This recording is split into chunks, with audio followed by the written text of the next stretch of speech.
saya tidak pernah jauh dari kerangka berpikir saya sebagai seorang tradisi. Di Sangyang Siksa Kandang itu kan dijelaskan tentang Tritantu Dibuana, tata ruang yang harus dibangun. Rama, Resik Prabu, kemudian gunung, kudu awian, lengkop, kudu balungan, lebah, kudu sawahan. Kerangka berpikir itulah yang melahirkan kenekatan saya hari ini untuk melakukan perubahan-perubahan di Jawa Barat secara mendasar. Kenapa? Ada kesalahan fatal dalam tata ruang di Jawa Barat yang diperdakan tahun 2022, yaitu hilangnya 1,5 juta hektar areal hijau yang berubah menjadi areal komersil. Ini adalah ancaman serius bagi ekosistem Jawa Barat dan bagi kelangsungan kehidupan masyarakat Jawa Barat untuk terbebas dari bencana dan terbebas dari penyakit. Saya belajar tentang bagaimana Tarumanegara membangun sistem pengelolaan air di wilayah Bekasi, bagaimana Pajajaran meletakkan batu tulis sebagai kerangka dasar untuk mengelola hutan sebagai basic dasar dan menyebutnya itu adalah buyut. Dan saya memahami budaya Nyi Ratu Kidul, memahami laut sebagai samudra yang harus dijaga ekosistemnya. Dan seluruhnya itu sebenarnya harus terjemahkan dalam kerangka berpikir modern. Kelemahan kita hari ini adalah menganggap titah-titah leluhur itu sebagai cerita mistik, apalagi di bumi musyrik. Padahal itu adalah cerita pengetahuan pada waktu itu yang didasarkan oleh hawa murni yang lahir dari nilai-nilai kejujuran, kebenaran, dan keadilan. Karena pengetahuan hari ini tidak hawa murni lagi, ada intervensi kapitalisme yang menggeser kaum akademik bekerja sesuai dengan kepentingannya atas nama konsultan atau honor. Kerangka ini yang saya rubah, sehingga saya berani untuk membongkar seluruh lahan di Jawa Barat, membuka aliran sungai. Dan hari ini mungkin sudah lebih dari 20.000 bangunan liar saya bongkar. Dan yang paling menarik di survei Litbang Kompas kemarin adalah justru tindakan-tindakan yang radikal itu mendapat dukungan publik yang sangat tinggi. Apa artinya? Ada kerinduan masyarakat untuk kembali ke zaman normal, ke zaman semuanya tertata seperti zaman era Bapak memimpin. Setelah itu apa sih yang ingin saya lakukan? Saya sudah memerintahkan pada Kepala Dinas Pengairan dan Sumber Daya Air, seluruh bantaran sungai yang kosong itu, mungkin ada ribuan kilometer, akan ditanami pohon kelapa dan pohon sukun. Ada dua hal di situ yang dilakukan. Kenapa bicara kelapa? Dalam kaidah orang tua saya, buah kelapa yang muda itu nggak boleh diambil. Kenapa? Karena akan mematikan reproduksi ke depan. Hari ini kelapa itu yang diambil yang mudanya, yang tuanya dikirim ke luar negeri. Dampaknya adalah harga kelapa naik. Tetapi semua orang cerita tentang kelapa, tapi tidak ada yang nanam pohon kelapa. Bapak bisa dilihat seluruh daerah-daerah yang dari mulai Subang menuju Bandung hari ini sudah berjejer tanaman pohon kelapa. Dan itu saya selalu kalau bicara menanam, saya tidak pernah nunggu proyek. Karena proyek seringkali salah penempatan tanggal. Dianggarkannya di anggaran murni, nanamnya bulan Juli. Nanamnya pakai upacara, pakai sound system, pakai tenda. Yang ditanamnya pakai dimakan kambing, biayanya habis 2 miliar. Nah, saya menghilangkan itu. Saya selalu ketika ada hujan, maka saya pasti memerintahkan menanam. Tak peduli bahwa tidak ada anggarannya, yang penting harus tertanam. Nah, itu yang pertama. Yang kedua, di Kementerian Kehutanan itu harus segera dibenahi. Kenapa? Program perhutanan sosial itu salah kaprah. Perhutanan sosial sesungguhnya adalah memberikan ruang bagi rakyat untuk punya akses terhadap hutan, agar dia memiliki tanah sebagai tempat untuk dia mengembangkan ekosistem kehutanan yang memiliki basic terhadap kehidupan ekonominya. Yang terjadi adalah dijual garapannya, alih fungsi lahannya, areal kehutanan berubah jadi areal perumahan pemukiman. Kan ini problem lagi. Sehingga saya ingin hari ini ingin segera melakukan penataan itu. Ya sudah, kalau memang nanti ada komitmen yang kuat, kerjasama Pemprov Jabar dan kemudian Unpad dan kemudian juga Kementerian Kehutanan, kita wajibkan seluruh penerima hak perhutanan sosial itu untuk menanam tanaman agroforestry, di antaranya adalah kelapa dan sukun. Ini kan harus. Nah, kenapa? Jangan berpikir kita juga bahwa rakyat, kita betul bahwa itu hidup harus membela rakyat, rakyat harus diutamakan. Tapi ingat, rakyat hari ini bukan rakyat tahun 60. Rakyat hari ini bukan rakyat tahun 70. Rakyat hari ini adalah rakyat tahun ini, yang karakternya sama dengan kita, sama buasnya, kadang sama serakahnya, cuma beda tingkatan kekuasaannya. Kenapa? Karena saya hidup dengan mereka. Saya tahu karakter mereka. Ketika dikasih lapak 1, mereka ngambil 5. Gratis 1, 5. Ponakannya dikasih, istrinya beda, suaminya beda, anaknya semua. Saya pernah ngasih pasar gratis. Saya pernah ngasih. Yang oleh dia, yang pasar dia disewakan, dia dagang lagi di trotoar. Ini rakyat, Pak. Jadi sifat koruptif, sifat nepotisme bukan hanya milik politisi kayak Deddy Mulyadi, nggak usah nunggu orang lain. Tetapi juga rakyat juga punya karakter itu, punya karakter serakah. Kamu lihat kalau di sawah kan ada juga rakyat yang rajin geser mematang sawah. Ingat loh, kemalasan hari ini juga terjadi pada rakyat kita. Saya ini hidup di desa tiap hari di Lumur Pakuan. Babat rumput saja harus gubernur hari ini, Pak. Jadi orang nggak mau babat rumput di pinggir jalan, kepala desa juga mati. Kenapa? Karena nggak ada bantuan dana desa untuk babat rumput. Bantuan-bantuan yang diberikan oleh pemerintah satu sisi mendorong ekonomi, tapi di sisi lain bisa mematikan apa? Terbunuhnya kreativitas. Kadang saya tidak mengerti kenapa dulu zaman susah orang kreatif, kenapa zaman muda orang malas. Saya coba lihat di desa hari ini, sampah di mana-mana. Kemudian rumput tidak ada yang babat. Orang sawah kalau di sini pematang sininya nggak mau dia bersihin. Nah ini juga kenapa ada perilaku seperti ini, karena lagi-lagi setiap orang sudah berpikir material. Nah ada orang itu ada honornya, kok saya enggak? Kok ini dapat bantuan, saya enggak? Nah ini termasuk bantuan sosial. Itu mematikan kerja bakti. Kenapa mematikan kerja bakti?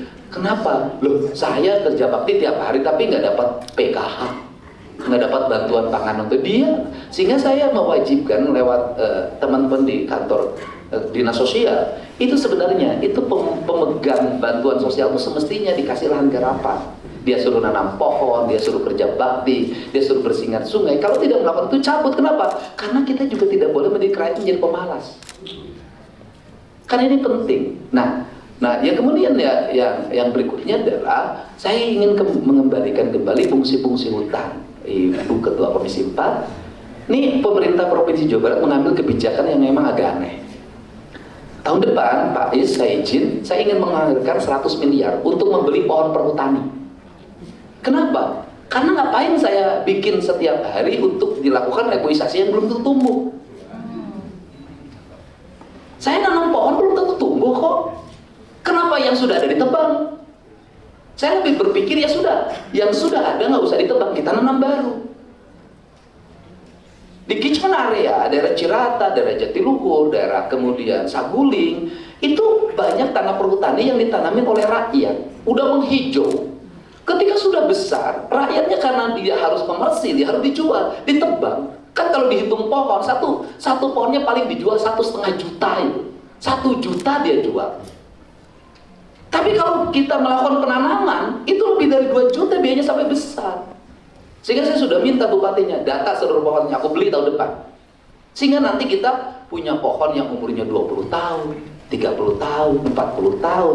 Reboisasi jalan. Saya ketika berjalan di daerah Jabar Selatan, saya berjalan di daerah Cianjur Selatan, tiba-tiba orang lari nangis. Pak, tolong berhentikan pembabatan hutan perhutani di situ. Kenapa? Saya banjir, Pak.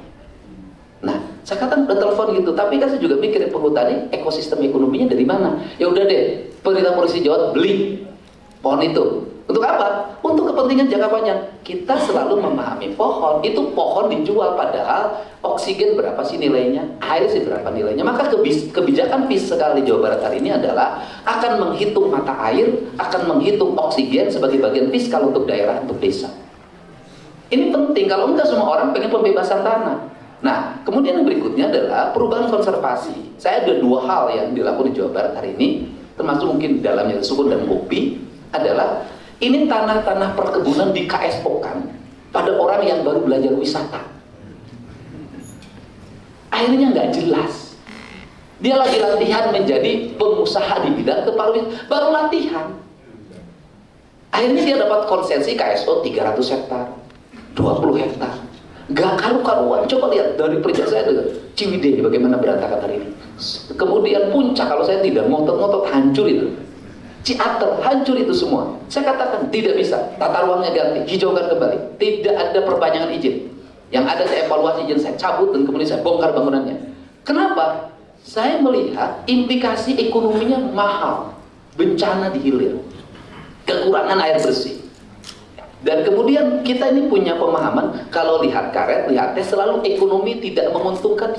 Menurut saya tidak. Kalau kemudian itu dipahami sebagai ekonomi tidak menguntungkan, kenapa tidak dipahami oleh konservasi? Kalau kebun teh dicabutin, berapa biaya longsor yang harus ditebus? Di Sukabumi hari ini ada 9.000 rumah yang belum terrecovery pembangunannya karena longsor. Rusak Sukabumi karena perubahan ekosistem pembangunannya. Di situ ada tambang emas ilegal, ada tambang resmi, ada pabrik semen. Sehebat apapun pemerintah provinsi bangun infrastruktur, kalau mobilnya 40 ton, 50 ton, nggak selesai ini kan. Nah, sehingga saya ingin merubah itu. Pemerintah provinsi sudah MOU dengan PTPN, dan ada Arta Geraha Peduli yang akan support untuk penataannya, yaitu kebun teh akan kembalikan lagi menjadi kebun teh dan dibiayai oleh provinsi. Kemudian ditanamin pohon kopi. Petaninya itu garap di situ sampai dia memetik, dan itu nanti ada biayanya. Kemudian saya ingin merubah seluruh rumah-rumah peninggalan dulu, bedeng-bedeng yang di perkebunan itu menjadi rumah-rumah berdesain arsitektur bambu yang itu berorientasi ke pariwisata. Saya ingin berbuat adil. Kebun bambu yang diurus oleh atau kebun teh yang diurus oleh petani yang miskin itu, panoramanya dinikmati oleh investor, hanya jual cottage dia kaya makin kaya. Tapi mereka pemetik itu nggak dapat apa-apa. Padahal mereka yang merawat teh selama berpuluh-puluh tahun dan miskin.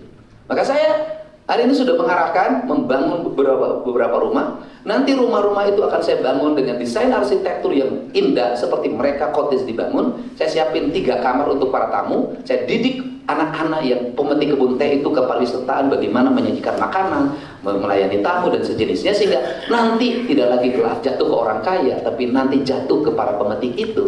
Kalau para pemetik dapat honor dari perkebunan hanya 1 juta misalnya, tapi dia dapat 3 juta per bulan dari sewa rumah, sewa kamar, menurut saya sudah menyelesaikan problem, sehingga nanti konservasinya terjaga, ekosistemnya terjaga. Nah, termasuk perkebunan karunda, dalam jangka pendek ini di bulan November kami akan menanam jagung dan padi gogo, dan kemudian saya mau nanya Pak TPN, kamu pengen nanam apa? Tanam karet saya tanamin. Saya butuh dari kebun karet bukan getahnya. Saya butuh dari kebun karet adalah ekosistemnya, air yang terjaga, udara yang bersih. Dan dari situlah Jawa Barat terjaga. Saya meyakini betul, kalau Jawa Barat sudah kehilangan kebun tehnya, Jawa Barat kehilangan gunungnya, Jawa Barat kehilangan kebun bambunya, saya selalu membuat perumpamaan Jawa Barat seperti seorang perempuan cantik yang dijual di tempat prostitusi. Waktu awalnya diminati, setelah 30-40 tahun ditinggalkan banyak orang dan berpenyakit. Dan saya melihat bahwa orang-orang yang selalu eksploitasi sumber daya alam itu baik waktu awal. Waktu awal nemuin gubernurnya dengan penuh keramahan, segala ditawarin, nemuin bupatinya, udah dapat izin, udah mengeksploitasi, udah habis, dia tinggalkan dan tidak mau menengok kembali. Ini karakter eksploitasi, dan kita sudah mendeklarasi Jawa Barat adalah provinsi Gemah Ripah Repeh Rapi, Sili Asa, Sili Asu Sudasi, Sili Asi, Sili Pikanya A. Maka saya tidak mau lagi ada eksploitasi, ada orang yang hanya ingin menyerap Jawa Barat dari sisi keuntungan tanpa mencintai. Saya ucapkan terima kasih, semoga sukun menjadi kekuatan energi. Dan yang terakhir saya titip sebagai orang kampung, ada 3 pohon yang di desa itu sebagai bagian sekarang hilang. Dulu itu ada kelewik, itu temannya sukun. Dia saudaranya, iya. Jadi di desa itu pasti punya kelewik, punya sukun, dan punya pohon putat. Nah, hari ini sudah nggak ada. Nah, gitu. Itu istilahnya apa? Saya minta Unpad untuk menyiapkan benih-benihnya. Nah, bidang pertanian bisa MOU dengan provinsi, soklah duit malopa ya teken. Maksudnya roba untuk kepentingan pembangunan. Karena ada Pak Iswara selalu support hari ini, dan alhamdulillah Jawa Barat hari ini merubah culture peruntukan anggarannya yang biasanya di Menara Gading habis oleh kegiatan seminar dan kunjungan secara studi banding. Hari ini sudah ke ranah teknis, kita bisa merubah anggaran yang paling dekat saja. Selama perjalanan provinsi, pengakuan dari Kepala Dinas Sumber Daya Air itu tidak pernah dibiayai oleh provinsi, selalu ngandelin dana DAK. Untuk perbaikan sungai, irigasi itu nggak pernah dibiayai, itu pengakuannya. Hari ini kita sudah menyentuh angka 600 miliar dari nol untuk sumber daya air. Kemudian Untuk sumber daya pendidikan kita dari nol, pembangunan sekolah menjadi 1,3 triliun, pembangunan infrastruktur jalan dari hanya 400 miliar menjadi 2,7 triliun. Di tengah-tengah Pemda Provinsi Jawa Barat harus membayar cicilan 1,2 triliun dalam setiap tahun, sampai 5 tahun harus isi 1,2 triliun. Tetapi kita dan di tengah-tengah juga anggarannya sudah dibagi, tinggal 31 triliun lagi. Mudah-mudahan dengan realokasi yang kami lakukan, kami bisa melakukan perubahan. Yang terakhir, saya minta jajaran Unpad untuk nanti bertemu dengan ITB dan dengan IPDN. Saya merasa sebagai Gubernur Jawa Barat terpanggil memasuki wilayah Unpad kayak bukan wilayah kampus. Mobilnya, busnya besar-besar, sampahnya berantakan di mana-mana, pedagangnya nggak teratur, katanya ini daerah akademik. Saya nggak mau. Saya ingin nanti saya bikin surat keputusan gubernur di sini dikelola bersama oleh 3 perguruan tinggi itu. Dan kemudian nanti kalau berantakan berarti yang salah perguruan tinggi. Nanti saya ngomong, makanya jangan ngeritik saya terus, ngurus Jatinangoranya nggak bisa. Saya nanti begitu, saya kasih tes. Kalau di kampus itu kalau ngeritik detil, pinter banget. Makanya saya tes sekarang. Bisa nggak menjadi kepala badan pengelolaan wilayah kawasan Jatinangor? Nanti digilir per tahun. Tahun ini bagian Unpad, besok ITB, besok IPDN. Digilir per tahun. Nanti kita lihat begitu ada sampah berantakan saya lewat, saya umumin, jangan kritik saya. Kamu ngurus ini aja belum bisa.